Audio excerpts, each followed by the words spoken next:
Assalomu alaykum hurmatli kuzatuvchilar. Siz bugun Yashil hayot formulasi podkastini ikkinchi sonini tomosha qilmoqdasiz. Bugungi mavzuyimiz ekologik muammolar salomatlikka yashirin tahdid mavzusida bo'ladi.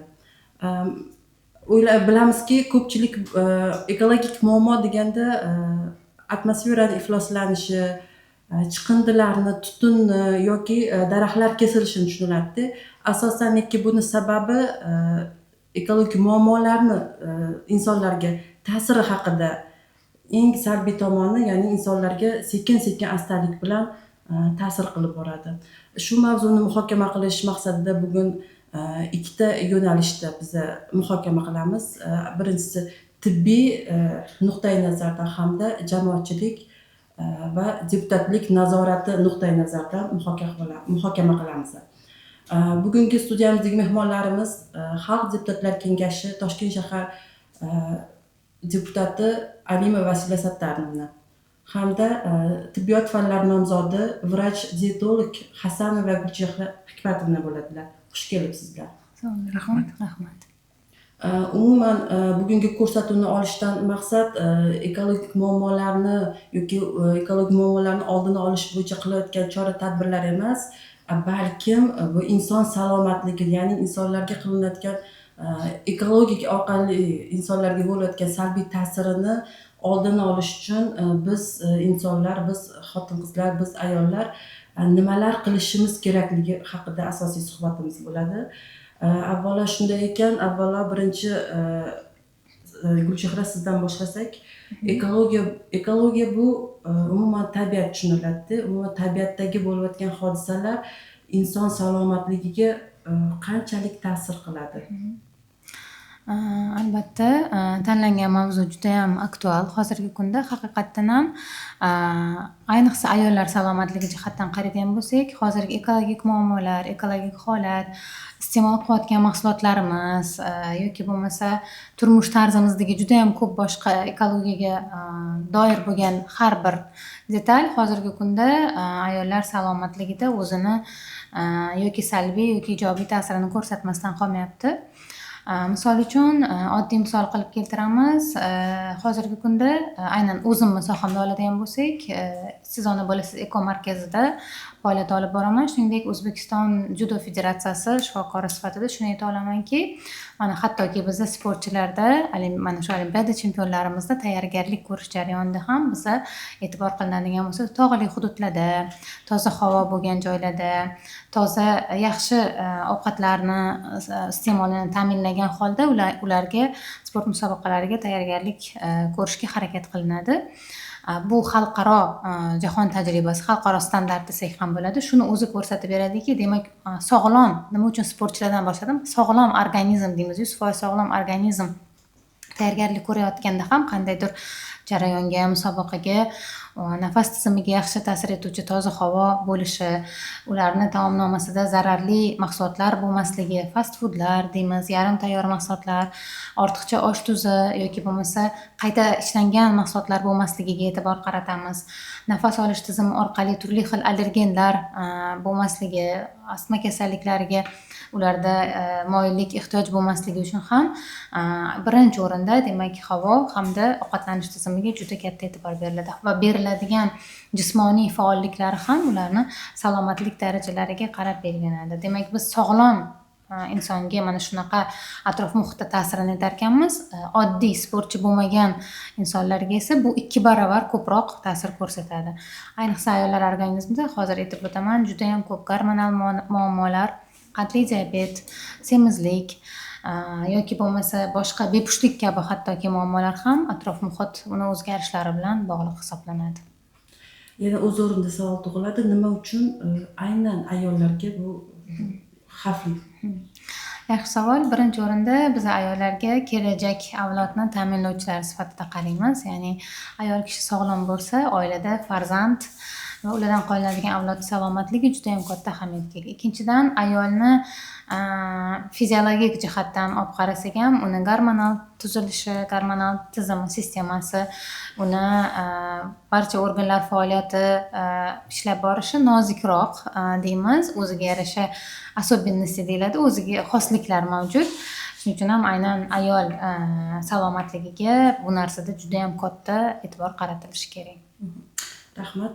Vasila opa, faoliyatingizdan kelib chiqib, ya'ni shu deputat sifatida aholi bilan ko'proq muloqot qilasiz. Muammolar, ekologik muammolarni bu salomatlik bilan bog'liq ko'proq kelib tushadimi? Hozirgi kunda haqiqatdan ham aholimizning avvalgi vaqtlarga nisbatan ekologik bilimlarining ortib borayotgani natijasida hozir aholidan tushadigan murojaatlar nafaqat vaziyatni baholash yoki vaziyatga munosabat bildirish mavzusida. Ya'ni misol havoni ifloslanishi, chang darajasining yuqori bo'lishi, deylik, yashil zonalarning kamayishi yoki qurilishlar natijasida shovqinning ko'payishi va hokazolarga ular fakt yuzasidan emas, balki o'zlarining salomatligiga ta'sir ko'rsatayotganligi yuzasidan murojaat qiladigan bo'lishgan. Ya'ni mana shu aholini agar tilidan gapiradigan bo'lsak, uyimiz atrofida qurilishlar ko'p bo'layotganligi sababli hamma yoq chang shovqin, bolalarimizni nafasi qisyapti, bizda yo'tal paydo bo'lyapti va hokazo va hokazo. Ya'ni o'zlarining salomatliklariga bog'lagan holda murojaatlar kelib tushyapti. Shu bilan birgalikda mana shaharda baribir daraxt kesilish holatlarini ko'plab kuzatamiz. Yashil zonalarni kamaytirish vaziyatlarini kuzatamiz. Mana shu jihatdan ham aholi bizni axir kelajakdagi salomatligimizga, farzandlarni o'sishiga ta'sir ko'rsatadi-ku degan ongli ravishda baholab bizga murojaat qilishyapti. Umuman ekologik muammolar orasida bu eng nimasi havo ifloslanishi bo'lmoqda. Hozirgi Vasila opa aytgan murojaatlar ham aynan shulardan kelib chiqmoqda. Gulchehra, aynan havo ifloslanishi, shu yana qaytib kelamiz, ayol organizmiga qanday salbiy ta'sir qiladi? Rahmat, savolingiz juda ham o'rinli. Nafaqat chang, balki turli xil havoga aytib o'tganlaridek chiqarilayotgan chiqindilar, o'sha zavodlar, fabrikalarni har xil ortiqcha mahsulotlari ham juda ham ko'p ta'sir ko'rsatadi. Klinisist sifatida, ya'ni klinik bemorlarni olib boruvchi shifokor sifatida shuni ayta olaman. Oldimizga murojaat qilib kelgan ayollar, juftliklar orasida demak, O'zbekistonda ba'zi bir hududlarida yashovchilarda aynan qanaqa holatlar uchrashi yoki tahlillardan ko'rib, siz mana shu hududda yashaysizmi degan savollarni beramiz, chunki bilamiz mana shu hududda kelgan ayrim bemorlarda qaysidir ko'rsatkichlar deymiz, qonni biokimyoviy tahlili yoki bo'lmasa qon umumiy tahlilida intoksikatsiya belgilari, ya'ni zaharlanish belgilarini biz haqiqatda kuzatishimiz mumkin bo'ladi. Va so'raydigan bo'lsak, bu inson, bu juftlik o'sha qaysidir zavod, fabrika mavjud bo'lgan joyda istiqomat qiladi yoki bo'lmasa ana o'sha yerda ishlaydi. Va ba'zi hollarda siz aytganingizdek majbur bo'lamiz, agarda oila farzand rejalashtirilayotgan bo'lsa, vaqtincha mana shu hududda istiqomat qilmaslikni yoki mana shu ish faoliyatini olib bormay turishligiga tavsiya beriladi. Ya'ni qay darajada ta'sir qiladi deganingizga, bu hammamiz ko'ra oladiganimiz bor yo'g'i o'sha nafas tizimiga ta'sir qilishi, allergik holatlar, soch to'kilish, teri rangi o'zgarishi bo'lsa, chuqurroq holatlari biz aytganimizdek, hattoki og'ir intoksikatsiya natijasida bepushtlikka olib kelayotgan holatlar ham mavjud. Shuning uchun havo, atmosferani o'zini roli bu borada juda ham katta. Men agar shu o'rinda qo'shimcha qilmoqchiman. Biz mana ayol kishini haqiqatdan ham farzand dunyoga keltiradi, kelajakni davom ettiradi nuqtai nazaridan qaraymiz, lekin shu bilan birgalikda hozir shu narsaga ahamiyat berishimiz kerakki, mana podkastda ham 3 ta ayol ishtirok etyapmiz. Hozir jamiyatda eng faol bu ayollar. Har bitta sohada, transport sohasi bo'ladimi, aviatsiya sohasi, meditsina, pedagogika o'z yo'li bilan qolaversa, ayollar uchun mana hozir hattoki yo'lovchi tashish, avtobuslar, jamoat transportini haydovchilari, taksi haydovchilari bular ayollarni tashkil qilyapti. Demoqchi bo'lganim, ekologik muammolarning ayolning salomatligiga salbiy ta'siri ayolning faoliyatiga salbiy ta'sir ko'rsatadi. O'zimizdan qiyos qilib oladigan bo'lsak, agar bizga salomatligimizda muammo bo'lsa, biz o'z vaqtida o'zimizga yuklatilgan vazifani bajara olmaymiz. Biz nafaqat oilani, balki jamiyatni ilgari surishga, jamiyatni rivojlanishiga rolimizni qo'shamiz. O'zimizni o'rnimiz bor jamiyatda. Shu sababli ham ayolni har tomonlama vazifasi nuqtai nazaridan, oilaviy va oilaviy muhitdagi o'rni, jamiyatdagi o'rni, jamoadagi o'rniga ahamiyat beradigan bo'lsak, albatta ayolning salomatligi juda ko'p yo ijobiy yoki salbiy oqibatlarga olib kelishi mumkin. Shu jihatdan ham bizda baribir ayolga nisbatan, ayolning salomatligiga nisbatan ekologik muammoning ta'sir qilishini, rolini alohida ta'kidlab o'tyapmiz. O'z o'rnida Gulshaxra, sizga murojaat qilmoqchiman. Yuqorida aytib o'tdingiz, toza hududlarga borib istiqomat qilish kerak. Aynan homilador ayollarda shu imkoniyat bo'lmasa, ular o'zini qanday himoya qilishi kerak? Rahmat savolingiz uchun. Aynan o'zi umuman homiladorlik davrida biza nafaqat uni havo ekologik jihatdan deymiz, uni stressdan xoli qilgan holatda, ovqatlanishiga, harakatlariga e'tibor qilgan holatda biza u ayolga sharoit qilib berishimiz kerak bo'ladi. Va bizning xalqimizda juda ham to'g'ri aytdingiz, ayollarning hozir faoliyati, aktivligiga e'tibor qiladigan bo'lsak, bizning xalqimizda mana oldindan ayollar homiladorlik davri bu og'ir kechishi kerak bo'lmagan holat bo'lib qaralgan. Bu fiziologik holat. Hozirgi kunda esa biz asoratli homiladorliklarni ko'ryapmiz. Homilador ayol kishi mana ish faoliyatini olib boradigan bizga o'xshagan ayollarga aytadigan bo'lsak, hozir bu homilador bo'lsa ishga kelmaydi, saqranganiga yotib qoladi. Istalgan rahbari xayoliga ham yoki o'sha ish faoliyati aytgandek olib borayotgan xayoliga ham birinchi shu narsa keladi. Afsus, lekin aslida bunaqa bo'lish kerak emas. Hozir haqiqatda qaraydigan bo'lsak, faoliyat yuritib, homilador bo'lgan holda yaxshi o'tkazayotganlar ham bor, lekin og'ir holatlar haqiqatda ish ham, oilaga qarash ham to'xtab qolayotgan holatlar bor. Shuning uchun ham biz birinchi tavsiya beramiz, homiladorlikni rejalashtirish masalasiga e'tibor qaratishimiz kerak. Bizda esa homiladorlik, ya'ni счастливая случайность deymiz, baxtli tasodif sifatida qaraladi, aslida yo'q. Har bir ayol, har bir qiz bizda biladi, yaxshi tomoni bor va bu narsani har doim ko'p takrorlayman. Yaxshi odatlarimiz bor. 2-3 oy oldin juda ham yaxshi bilamiz. Qachon to'yimiz bo'ladi, taxminan, to'g'rimi? Kimga turmushga chiqyapmiz?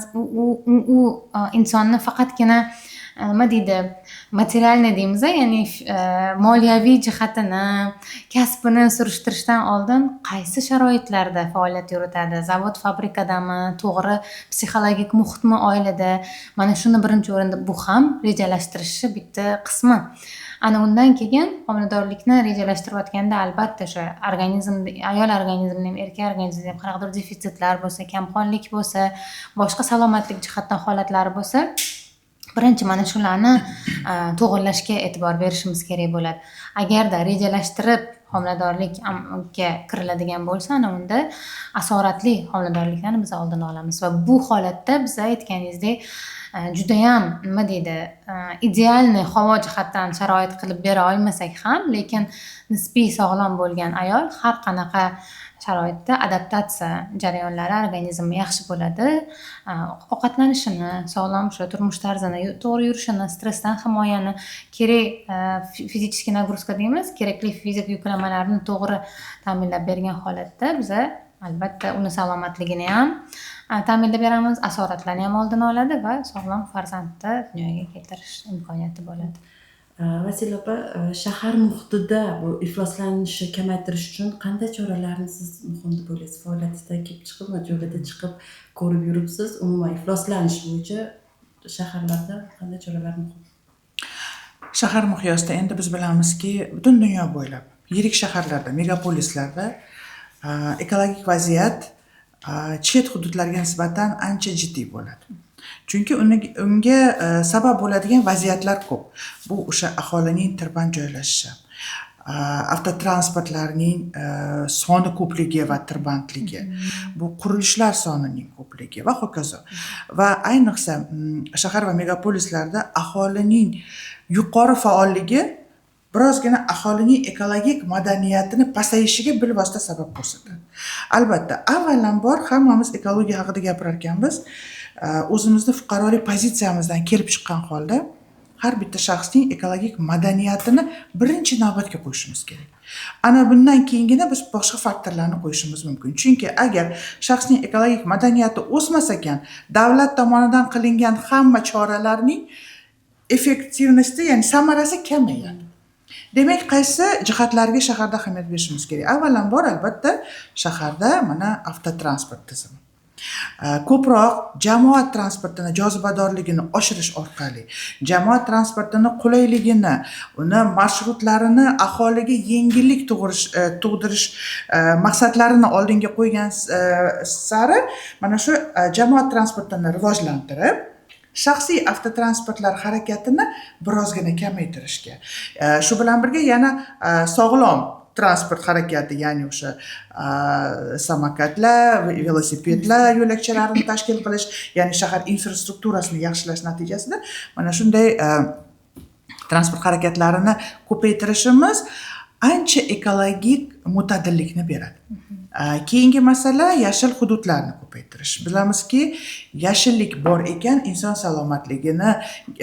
salomatligiga salbiy ta'sir ko'rsatadigan chang, shovqin, issiqlik darajalari ancha kamayadi. Shu sababli shaharlarda yashil zonalarni ko'paytirishimiz kerak. Bu jihatdan mana o'zingizlar ham bilasizlar, hukumatning qarori bilan hozirgi kunda mana shu yangi qurilishlar bo'layotgan joyda 30% dan kam bo'lmagan miqdorda yashillik maydonlari yaratish belgilab qo'yilgan. Shu bilan birgalikda albatta shaharda juda ham qurilishlar ko'p. Chunki hozir O'zbekistonda urbanizatsiya darajasi ko'payib ketyapti, oshyapti. Bu albatta shu 2030-yil strategik maqsadlaridan biri ham hisoblanadi. Urbanizatsiya darajasini ko'tarish. Bu haqda prezidentimiz mana oxirgi sammitlarning har birida aytib o'tyaptilar. Demak, qurilish darajasi ko'payar ekan, chang va shovqin darajasi ham ko'payadi. Lekin uni kamaytirish, bartaraf qilish uchun mana shu qurilish tashkilotlarining oldiga qo'yilgan o'zini shartlari bor, litsenzion shartlari bor. O'sha changni kamaytirish uchun maxsus choralarni ko'rish, tadbirkorlik subyektlari ishlab chiqarish strukturalari tomonidan shahar havosiga, suviga, oqava suvlarga chiqadigan chiqindilarni zararligini kamaytiradigan filtrlar o'rnatish va hokazo. Mana shu jihatlarga ahamiyat beradigan bo'lsak va hali boshida aytib o'tganimdek, inson omili. Inson omili bu yerdan biz ikkita jihatini ko'rishimiz mumkin. Birinchisi hali aytganimdek ekologik madaniyatni oshishi va o'zini ekologik vaziyatga mas'ul sifatida qarashi, ikkinchi tomondan befarqlikni yo'qotish. Bizda bu men ochig'ini aytishim mumkin, sal mentalitetimiz shundayki, sal befarqroq qaraydi. Bir inson tashqariga axlat ag'darsa yoki o'sha ekologik muvozanatni buzuvchi deylik o'simliklarga, hayvonot dunyosiga zarar keltirsa, ikkinchi odam afsuski befarq bo'lib o'tib ketish ehtimoli juda ham ko'p. Mana shu agar biz befarq bo'lmasak, o'sha insonlarni to'g'ri yo'lga chaqirsak, ekologik madaniyatini oz bo'lsa-da oshirishiga va dunyoqarashini o'zgarishiga sabab bo'ladigan bo'lsak, ana unda shaharlarimizda ekologik vaziyatlar ancha yaxshi bo'ladi. Gulchehra, ekologik jihatdan sog'lom taomlanish deganda umuman nima tushuniladi? Hozirgi kunda sog'lom ovqatlanish dolzarb, aktual, oldinga surilgan strategiyalardan hisoblanadi. Bu haqda prezidentimizning farmonlari, bir qator qarorlari, hukumat qarorlari, vazirlar mahkamasi qarorlari mavjud.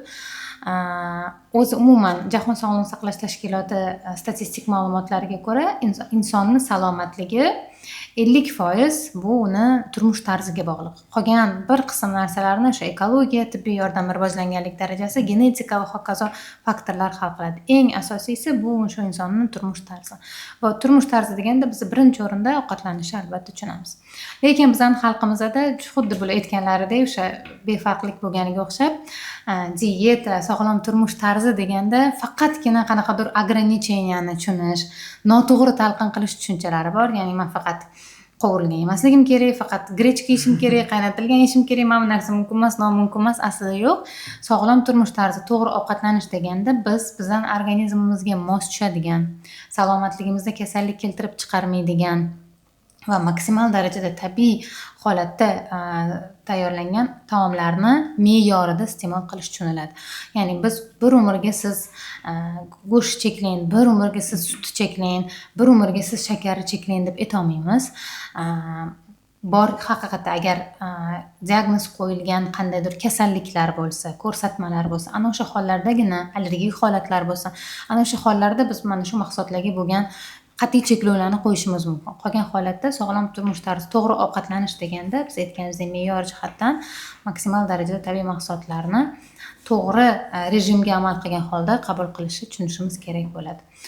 Va shu borada ayta olaman, bizning xalqimiz sog'lom ovqatlanishda qiladigan xatoliklardan eng bittasi, eng ko'pi bu oddiy uglevodlarni haddan tashqari ko'pligi. Ratsionimizda shakar, qayta ishlangan mahsulotlar, oq oliy navli undan tayyorlangan mahsulotlar juda ham ko'p. Xamir ovqatlarni hammamiz yaxshi ko'ramiz, lekin mana shu xamir ovqatni yegandan keyin ham uni organizm to'g'ri ishlatishini bilish kerak. Yo'llari bor. Misol uchun yarim soat albatta sayr qilish yoki bo'lmasa ovqatni salatdan boshlash eng oddiy misollar. Mana men misol qilib keltiraman. Bu juda ham ko'pchilik yaxshi esida qoladi. Chet davlatlarga ko'p borganimizda mana shu xamir ovqatlari milliy taomlariga aylangan mamlakatlarga bordik. Italiya, Fransiya, biz bilamiz, ular pasta, kruasan, pitsa mana shularning mamlakati. Lekin siz istalgan yo'dagi kafega, restoranga kiradigan bo'lsangiz, kattaroq, yaxshi rivojlangan set restoranlarga kiradigan bo'lsangiz, birinchi o'rinda taomnoma zakaz qilganingizdan keyin shu ma'lum bir taomni menyudagi siz keyingi o'sha ovqatni kutib o'tirguningizcha oldingizga zaytun, ozgina yog', ularni maxsus qora kichkinagina noni bor, ana o'sha nondan va salat olib kelib qo'yishadi. Ya'ni siz taom kelguncha birinchi salat iste'mol qilasiz. Ya'ni u organizmda mana shu organizmga tushadigan uglevodlarga bo'lgan nagruzkani kamaytirib turadi. Ya'ni glikemik indeksi past bo'lgan mahsulot kletchatkaga boy, oshqozon hajmini biroz to'ldirib, ishtahani sal normallashtirib turadi. Bundan tashqari yog' iste'mol qiladigan bo'lsak ham, undan keyin uglevod iste'mol qilinsa, qonda qand miqdori juda ham ko'tarilib ketmaydi va to'qlik hissini beradi. Ya'ni siz естественно ko'p ovqat iste'mol qilmay qo'yasiz. Mana shunaqa oddiy narsalarni uyimizda joriy qilishni boshlasak, salatdan boshlash kerak taomni, foydali yog'lar iste'mol qilinishi kerak albatta. Mana shunaqa narsalar juda ham katta yordam beradi va bolalarimizga men o'zim ham mana life hack deb aytamiz. Hozir biz yoshlar nima deydi, mana shunaqa oson, chiroyli yo'l bilan qilinadigan ishlarni yaxshi ko'ramiz. Tez bo'lsa, oson bo'lsa, hammaga tushunarli bo'lsa, uyda ham tarelka sotib olganmiz. Mana hozir hech kimga sir emas, bilasizlar. Rasmga tushiradigan krujkalar, to'g'ri, mana shunaqa narsa sovg'a qilishimiz mumkin. Biz bolalarning tug'ilgan kuniga tarelkalar sovg'a qilganmiz. Oddiy, o'rtacha razmerdagi tarelka 4 ga bo'lib berganmiz, chiroyli qilib. 4dan 1 qismida sabzavotlar rasmi tushirilgan, 4dan 1 qismida go'sht, oqsil mahsulotlarining rasmi, 4dan 1 qismida guruch deymiz, o'sha yormalar, 4dan 1 qismida non, mevalar, shirinliklar va hokazo. Ya'ni biz bolaga hozirdan vizual ko'rsatib beryapmiz, sog'lom ovqatlanish likopchasi qanaqa bo'lishi kerak. Mana shunaqa odatlardan va bolaga tushuntiriladi. Mana boyagi rasmlarga qiziqib ham bola birinchi o'rgatib, mana shularga 4 qismga bo'lib mahsulotlarni yeyishi, o'zi tanlashi va bu keyinchalik unga avtomatik bir umrga esda qolib ketadi. Kattalar biz uyda misol uchun gazli energetik ichimliklar umuman ichmaymiz. Ko'ramiz, lekin boshqa xonadonlarda afsuski bor. Men katta bo'lganda ichasan, hozir senga mumkin emas. Aslida unaqa emas. Biz birinchi o'zimizni tarbiyalasak, biz birinchi o'zimizda shu odatlarni shakllantirsak, bular aytganlaridek, xuddi ekologik madaniyat deganlaridek, tibbiy madaniyat ham xuddi shunaqa darajada bo'lsa, bitta inson, bitta oila, ana u keyin jamiyatda ham mana shunaqa oddiy narsalardan biz sog'lom ovqatlanishni sekin-sekin kiritib tarbiyalashimiz mumkin bo'ladi. Onalar farzandlari va bo'lajak farzandlarining salomatligiga e'tibor qaratish uchun aynan nimalarga alohida e'tibor berishlari kerak? Birinchi o'rinda hozir aytib o'tdik, demak albatta ovqatlanish rejimini va mahsulotlarni, sifatli mahsulotlarni to'g'ri ongli ravishda tanlashni o'rgatishimiz kerak. Ikkinchisi, hozirgi kunda juda ham yana bitta muammoli tomonimizdan bittasi bu kam harakatlilik. Mana bular juda ham yaxshi biladilar. Bular paytlarida, bizning paytlarimizda ham bolalarda aktiv o'yinlar juda ham ko'p edi. Ko'chaga chiqib, shu ko'p-to'q, har xil boshqa o'yinlarni o'ynashga harakat qilardik. Harakat haqiqatda bola organizmini chiniqtirishga, sog'lomlashtirishga, hazm tizimini yaxshilashga, mushak, suyak tizimini yaxshilashga juda ham katta yordam beradi. Hozir afsus farzandlarimizda shu turli xil intellektual o'yinlarga ko'proq e'tibor qaratilyapti. Gadjetlar hayotida juda ham ko'p. Yana bitta onalar e'tibor qilish kerak bo'lgan tomoni harakatli harakatli, aktiv harakatli o'yinlarni ko'proq biza o'rgatib borishimiz kerak bo'ladi. Va yana bitta e'tibor beradigan tomonimiz bu albatta psixologik holati, ya'ni bola bilan gaplashish. Biza hammamiz hozir ishlaymiz, o'zimizni faoliyatimiz bor, ishdan tashqari yana qo'shimcha mas'uliyatlarimiz bor. Shu bilan ovora bo'lib qolib, bola bilan gaplashishga, ularga ko'proq vaqt ajratishga, sog'lom psixologik muhitni shakllantirishga har doim ham imkoniyat bo'lmaydi. Ayollarda ham, erkaklarda-ku ayniqsa. Ular juda ham ish bilan band bo'lib ketib, mana shu narsaga e'tibor berilmaydi. Shuning uchun ham hozirgi kunda yana bitta e'tibor berishimiz kerak tomoni tarbiyada albatta mana shu haftada qaysidir kunlarni ajratib, o'sha faqat farzand bilan muloqot qiladigan, unga e'tibor qiladigan jihatdan qarashimiz kerak bo'ladi va albatta uyqu rejimi, uxlashi ham vaqtida bo'lishi bu organizmga juda katta ta'sir ko'rsatadi, chunki gormonal tizim, kortizol, melatonin gormonlari deymiz, mana shu gormonlar, prolaktin gormonlari, mana shu gormonlarning faoliyati uyqu rejimiga juda ham katta bog'liq. Soat 9:10 da, eng kecha 10 deymiz, soat 9 da bolalar uxlashga yotib, ertalab shu 6 gacha to'liq полноценный uyquni biza ta'minlab berishimiz kerak. Uyquni normal bo'lishi bolada gormonal tizim faoliyatida juda katta ahamiyatga ega. Ayniqsa o'smir yoshdagi farzandlarimizga shu narsaga e'tibor berishimiz kerak. Ularda uyqu buzilishi, ertalab uxlab qolgani uchun kechqurungacha uyqusi kelmaydi, aktivlik yetishmagani uchun bola charchamagan yoki bo'lmasa naborot haddan tashqari charchab qolganda ham ba'zida uyqu qochib ketadi. Shunaqa holatlar bor.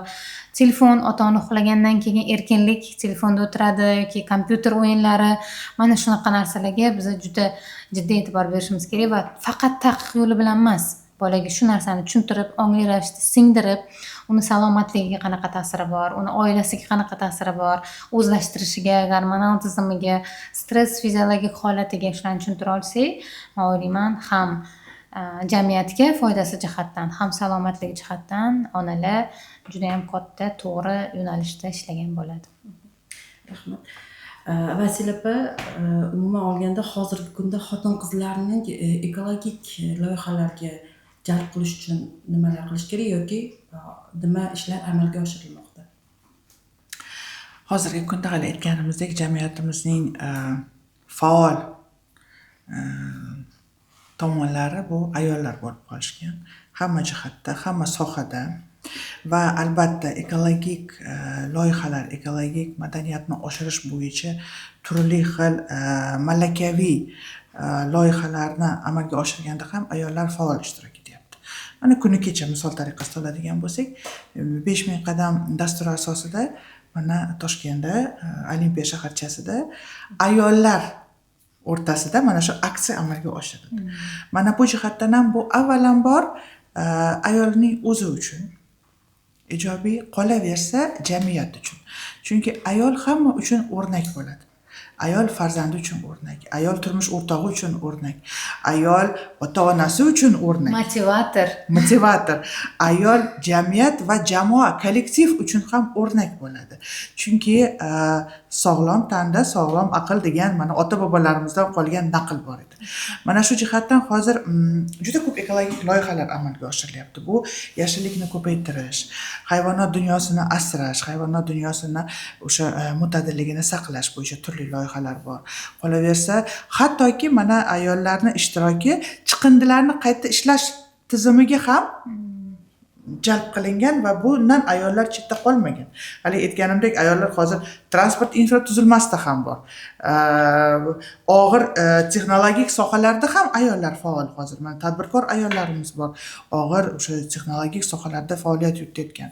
Ana shu ayollarimiz ham ekologik tomondan, ya'ni o'sha biznesini ekologik, xavfsiz biznes qilib yuritish va ekologik toza mahsulotlar ishlab chiqish. Mana hozir shifokorimiz juda chiroyli tushuntirib berdilar. Ekologik toza ovqatlanish uchun mahsulotlarni yetishtirib chiqarish, o'sha fast foodlardan ketib sog'lom ovqatlanish, to'g'ri ovqatlanish va yana ayollarga qulaylik yaratish maqsadida ana shu haligi dastavka tizimimiz deymiz, maxsus ovqatlanish, yetkazib berish ayollarni o'sha faoliyatida aktivligida birozgina yengillik tug'dirish maqsadida ham ayollarimiz aynan shu tizimlarni, shu loyihalarni o'ylab joriy qilishyapti. Bu albatta bizlarga, mana biz ham foydalanuvchi hisoblanamiz.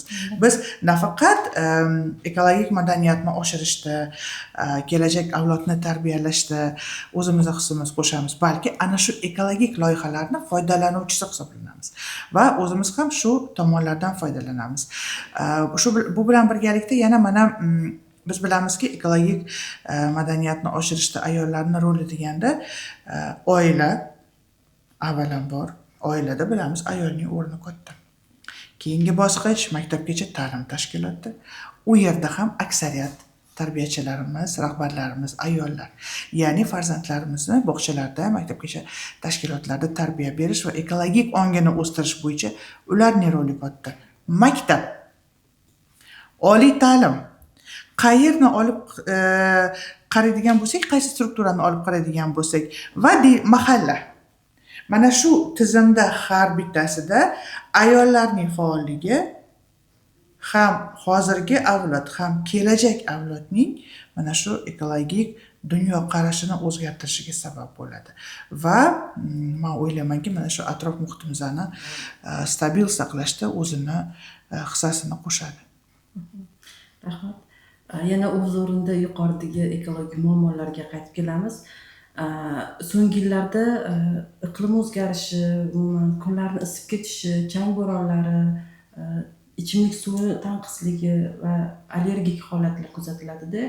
Umuman ushbu holatlar salomatligimizga qanchalik yana ta'siri bor, shu haqida qisqacha. Ichimlik suvi masalasiga to'xtaladigan bo'lsak, to'g'ri aytdingiz, ichimlik suvida hozirgi kunda mana bizga ham oldimizga kelgan bemorlar, oddiy misol, professional o'zim soham bo'yicha aytaman, hamma dietolog aytadi, albatta ko'proq suv ichish kerak, vazn tashlash uchun birinchi o'rinda. Haqiqatda issiq kun sharoitida birinchi o'rinda bizda bitta noto'g'ri fikr bor, chanqamasa suv iste'mol qilmaydi. Juda ham ko'pchilikda shu narsa bor. Yoki bo'lmasa ayol kishi estetika tushunamiz. Ko'p terlab ketaman men ko'p suv iste'mol qilsam, yoki bo'lmasa mana shu ishxonada noqulayliklar tug'dirish holatlari bo'lgani uchun ham suvni cheklaganligini ko'rishimiz mumkin bo'ladi. Shuning uchun ham birinchi o'rinda suvni me'yoriga e'tibor berishimiz kerak. Suvni normasi, demak, issiq kunlarda 50 ml har 1 kilogramm vaznga 50 ml dan hisoblab, o'z vazniga normasini bilib olib, mana shunaqa darajada iste'mol qilib yurishimiz kerak. Chunki suv normasining yaxshi bo'lishi, qon aylanishining yaxshi bo'lishi, qon suyuqligini ta'minlab berishda, ovqat hazm qilish tizimini faoliyatini ta'minlashda juda ham muhim ahamiyatga ega. Ayniqsa suvni normada ichish hozirgi kunda mana COVID-19 infeksiyasidan keyin biz ko'rdik, juda ko'p qon quyilish holatlari bo'ldi. Mana shunaqa holatlarda qonni suyultirish maqsadida va yurak qon tomir kasalliklari asoratlarini trombozlar deymiz, mana shuni oldini olish maqsadida juda ham muhim. Ikkinchisi, qaysi suvni qanaqa ichishim kerak? Vaqti juda muhim. Demak, biz yana bitta yomon odatimiz suv ichishda ovqatlanish paytida ichamiz. Ya'ni ovqat bilan birgalikda bu hazm fermentlarini aktivligini pasayishiga, oshqozon kislotalilik darajasini pasayishiga olib keladi va bizda undan keyin hazm qilish bilan muammolar kuzatiladi. Shuning uchun to'g'ri vaqtda ichish ham juda ham katta ahamiyatga ega. Ya'ni o'sha ovqatdan, asosiy ovqatdan yoki yarim soat 40 minut oldin yoki ovqatdan 40 minut keyin iste'mol qilishimiz kerak. Ovqatlanish paytida emas. Keyingisi albatta sifati aytganingizdek qanaqa suv iste'mol qilinishi kerak. Suvni tozalash uchun hozirgi kunda filtrlar mavjud. Mana o'sha rakonalarga filtr tizimi o'rnatiladi va u suvni keraksiz og'ir metallar, turli xil o'sha yerda bo'ladigan changlar, mikroorganizmlarni ushlab qolib, chiqarib berish, toza suvni chiqarib beradi. Hozirgi kunda bunaqa filtrlar juda ko'p va turli xil darajalari, turli xil shakllari bor. Narx jihatdan ham, tozalash darajasi jihatdan ham aholi orasida tanlov bor, bemalol. Mana shularni iloji boricha o'rnatib, shulardan foydalanishlarini tavsiya qilgan bo'lardik. Bundan tashqari imkon qadar shu albatta qaynatilgan suv ichilishi, plastiklarda saqlanadigan suvlarni iste'mol qilmasliklarini tavsiya qilardik. To'g'ri aytdingiz, ayniqsa hozir issiq sharoitda biz ko'ramiz, ayniqsa shifokor sifatida ham ekologik madaniyat jihatdan ham professional jihatdan bu narsaga juda ko'p e'tibor beramiz. Ko'chada yurganimizda ham o'sha yuk mashinalari katta bloklarda suvlarni tashlab ketadi oftoga. U yotadi qanchadir payt, chunki magazinchi oxirigacha u narsani taxlab ulgurmaydi. Unga vaqt ketib qoladi. Bu narsadan sotib oluvchini xabari yo'q, chunki nechadir soatdan keyin muzlaydi. Umuman muzlaydi suvni xolodilnikda olib iste'mol qilaman deb o'ylaydi. Lekin aslida plastikdan, ayniqsa quyosh nuri ta'sir, issiq ta'sirda chiqqan bisfenol A deymiz, boshqa moddalar ular kanserogen ta'siri bor, ya'ni onkologik holatlar keltirib chiqaradi, allergik holatlar keltirib chiqaradi, organizmda toksinlar darajasini ko'paytirib yuboradi. Shuning uchun suv masalasida albatta iloji boricha shisha idishlarda, sopol idishlarda deymiz, mana oldindan suvlarni shunaqa asrashgani, sopol idishlarda muzday turishi, issiq turishi bo'yicha tabiiy mahsulotlardan, tabiiy xom ashyolardan ishlangan idish tovolarda ham iste'mol qilinishi suv ovqat mahsulotlarini bu juda ham muhim. Bitta mana suvni o'zidan ekologik deymiz, mana suvni organizmga ta'sirini ko'radigan bo'lsak, aytganimizdek uni rejimi, me'yori, sifatiga qat'iy e'tibor berishimiz kerak bo'ladi. O'z o'rnida men o'zimdan kelib chiqib savol bermoqchiman. Mana ovqatlanishimizdan oldin yarim soat 40 minut suv ichishimiz kerak. Iliq suv deyilgan. Lekin yaqinda bitta vrachga murojaat qildim men, iliq emas, issiq bo'lgan suv ichish kerak. Bu qanchalik to'g'ri? To'g'ri. Ob-havo sharoiti qanaqa bo'lishidan qat'iy nazar, fiziologik jihatdan organizmga iliqdan issiqroq suv ichish tavsiya etiladi. Iliqdan issiqroq suv birinchi o'rinda bizada o't qopi faoliyatini yaxshilashga yordam beradi. Chunki o't qopi tuzilishi jihatdan o't qopini chiqish joyida sfinkter deymiz, mushaklar qisqargan joy bo'ladi. Mana shu sfinkterni faoliyati albatta taomni va ichadigan suyingizni haroratiga juda ham bog'liq. Issiqlik kengaytiradi va natijada o't haydalishi yaxshilanganini ko'rishimiz mumkin bo'ladi. Faqatgina o'sha ertalab vaqtli uyg'onganda iliqdan issiq suv iste'mol qilish, taomdan oldin mana shu iliqdan sal issiqroq suv iste'mol qilishi o'zi orqali biz qabziyat, o't qopida dimlanishlar, tosh kasalliklari, hazm qilishdagi muammolar, og'izdan noxush kelishi kabi bir qator muammolarga yechim topishimiz mumkin. Juda ko'pchilik ishonmaydi. Bor yo'q suv bilan shuncha narsani tuzatish mumkinmi deb. Bu narsa rejim, bu narsa doimiylik talab etadi. Doimiy mana shu narsa qilib borilsa, haqiqatda juda ko'p kasalliklarni oldini olish mumkin. Davolagandan ko'ra har qanaqa holat kasallikni oldini olgan yaxshi. Vasila opa, so'nggi savol qilib sizga murojaat qilsam, shaharlardagi yashil hududlarni salomatlikka ahamiyati qanday?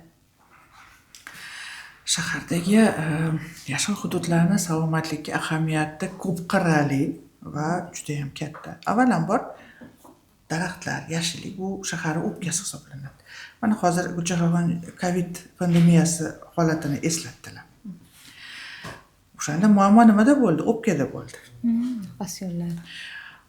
Bir yomonning bir yaxshi tarafi bor deyiladi. Mana shu pandemiya natijasida ham insonlar salomatlikni qadriga, yashillikni qadriga va nafaqat insonlar, men o'ylaymanki, davlat tashkilotlari ham yashillikning ahamiyatiga yetadigan bo'lishdi. Ya'ni bu o'sha bir so'z bilan aytganda, shahardagi yashillik, umuman yashillik, daraxtlar, o'simlik dunyosi bu o'sha hududning o'pkasi hisoblanadi. Demak, daraxtlar bizga nima beradi? Bu hattoki mana biz oilada bolaga hali maktabgacha ta'lim tashkilotiga borgungacha ham o'rgatamiz. Shuning uchun ham hali o'sha umumiy mavzuyimizga keladigan bo'lsak, ayolning o'rni bu jihatdan. Chunki farzand baribir xohlaymizmi, xohlamaymizmi, 90% ona bilan birgalikda bo'ladi. Va mana shu ekologik ma'lumotlarni singdirib boradi farzandiga. Demak, daraxtlar bizning nafas olishimizga yordam beradi. Daraxtlar shaharni changdan tozalaydi. Daraxtlarni shovqin, shahardagi o'sha shovqinlik darajasini mana ko'pchilik ahamiyat bermaydi. Shovqinlik qanchalik, mana tibbiyot xodimlari, men ham tibbiyot xodimiman. Tibbiyot xodimlari tushunadi. Shovqin darajasining normadan baland bo'lgani inson u nafaqat eshitish qobiliyatiga, balki juda ko'p boshqa tizimlarga ham salbiy ta'sirini ko'rsatadi. Demak, mana bu daraxtlarimiz ham, daraxtlarning mavjudligi shahardagi shovqin darajasini nisbatan ushlab turadi. Qolaversa, daraxtlar soya beradi. Mana O'zbekiston ham issiq mintaqalardan biri hisoblanadi. va issiqlik darajasini nisbatan ushlab mo'tadil qilib turadigan ham bu yashil hududlar hisoblanadi. Bizga soya beradi. Qolaversa, mana Namlik. oddiy misol qilib Namlik aytganda, darajasi ham juda namlik ham darajasini, ahamiyatga ega. issiqlik, namlik darajasini ushlab turadi. Mana oddiy misol qilib aytsak, biz dam olgani qayerga boramiz? Yashil zonalarga boramiz. Biz cho'l hududlarga dam olgani bormaymiz-ku, to'g'rimi? O'zimizdan kelib chiqadigan bo'lsak, biz tog'larga borgimiz keladi. Tog'lar bo'lib ham faqatgina toshlardan iborat tog'lar emas, aynan daraxtlar ko'p joylarga, o'simlik ko'p joylarga borgimiz keladi va yana muhim tomonlaridan bizga bu estetik zavqni beradi. Chunki mana bizni nigohimiz yashillikdan dam oladi. Inson ko'rish qobiliyati shundayki, mana shu yashillikni ko'rganda ko'zlarimizni o'sha mushaklarini bo'shashini relaksatsiyasini hisobiga ko'zlarning dam olishi, o'sha ko'z gavharining расслабление, nima deydi, ko'z gavharining akkomodatsiya jarayonlari normallashishi. Akkomodatsiya jarayoni yo'lga qo'yganligi sababli biz mana shu yashillikka qarab turib o'sha zavq olamiz va o'zimizni ko'rish qobiliyatimizni ham tiklab boramiz. Shu jihatni oladigan bo'lsak, biz mana ilgari baribir ota-bobolarimiz juda ko'pni bilishgan. Ota-bobolarimiz mana o'zi shaxsan buvim rahmatli aytardilar. Yo'llikka o'tib ketganingda shu chiroyli gul turibdimi, shuni sindirib o'tib ketma.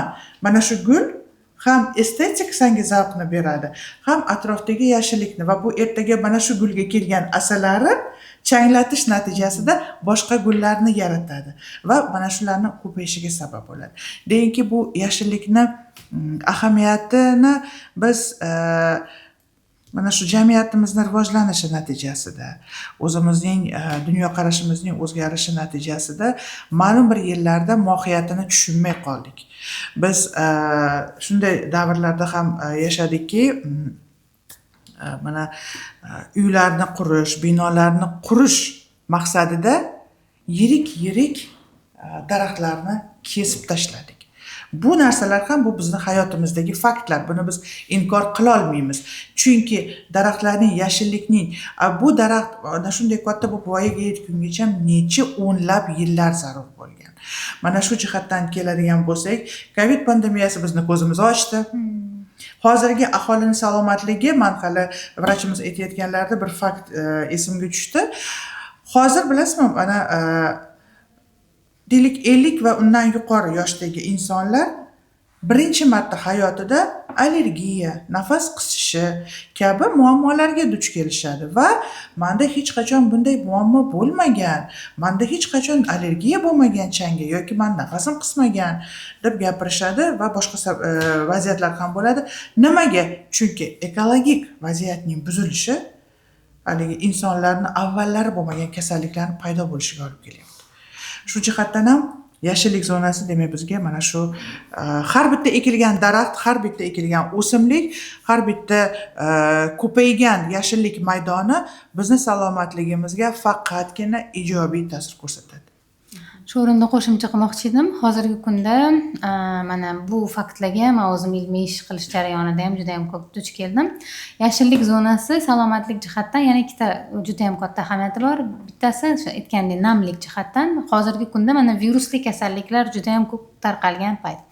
Hattoki bu xalqaro pediatrlar standartlarida ham mavjud. Biz bilamiz, virusli kasalliklarda xonani haroratini namligi mana shu virusli kasallikni kechishini osonroq o'tkazishiga bola yoki bo'lmasa birovlarga yuqmasligini ta'minlashda katta ahamiyatga ega. Shuning uchun ham hozirgi kunda hattoki uyimizda ham mana biz virusli kasalliklar qo'zg'agan payt chang ko'pligida tavsiya qildik o'sha namlantiruvchilar, tozalovchilarni qo'yishni.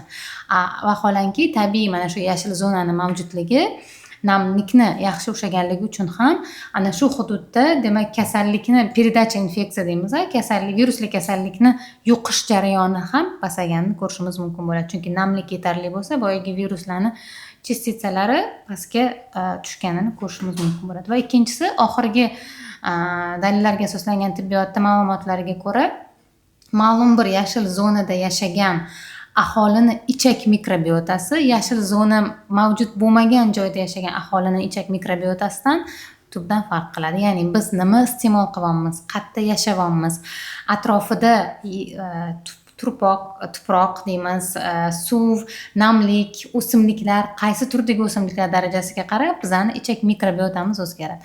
Biz bilamizki, ichak mikrobiotasi bifidobakteriyalar, laktobakteriyalar bu nafaqat hazm jarayonlari, balki immunitet, turli xil autoimmun holatlarni oldini olishda, mana shu ichak muhitini keyingi ayol kishida farzandlarga yetkazib berishda juda katta ahamiyatga ega. Shuning uchun ham hozirgi kunda balki bir tomondan tibbiyot nima demoqchi, mana shu tabiatdagi o'zgarishlar, nafaqat taom ovqat, havodagi, tuproqdagi, suvdagi o'zgarishlar ham bizda balki qaysidir ovqatlarni iste'mol qilmayotganimiz, qila olmayotganimiz, mana sut mahsulotlariga bo'lgan allergiyalar paydo bo'lyapti, gluten mahsulotlarini qabul qila olmaslik holatlari kelib chiqyapti. Bu ham bizning ichak mikrobiotamizni shu yetishmovchiligi o'zgarishlari bo'lishi mumkin. Ya'ni ma'lum bir zonadagi yashil hudud, demak biz bular aytib o'tgan juda katta, to'g'ri aytyaptilar, global holatlardan tashqari yana hattoki ichak mikrobiotamiz darajasiga ham ta'sir ko'rsatishi isbotlab berilgan.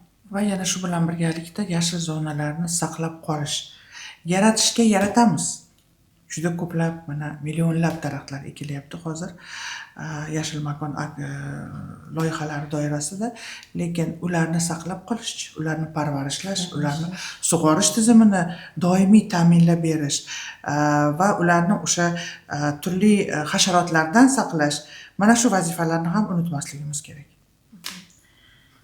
Keling endi o'z nomi bilan ko'rsatuvimiz Yashil hayot formulasi. Bitta shu mavzudan kelib chiqib, shu suhbatdan kelib chiqib formula yaratib olsak.